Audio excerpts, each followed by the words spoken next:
U čast pokojne princeze Dajane, britanska kraljevska porodica prvi dan jula obeležit će postavljanjem statue u jednom od 3 vrta palate Kensington, potopljenom vrtu koji je bio njeno omiljeno mesto. Ovi događaji okupit će britansku kraljevsku porodicu, ali i ujediniti braću, posvađene prinčeve Harija i Williama, koji će zajedno otkriti statue svoje pokojne majke. Međutim, princ Harry ni ovog puta neće doći u pratnji supruge Meghan Markle.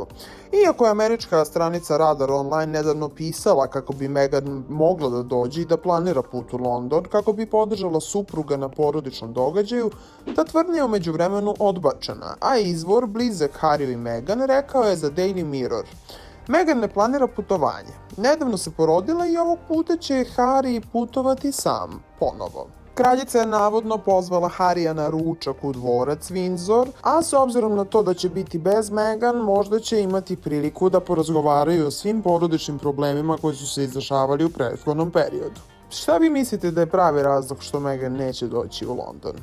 Subscribeujte se na Trending News i lajkujte ovaj video.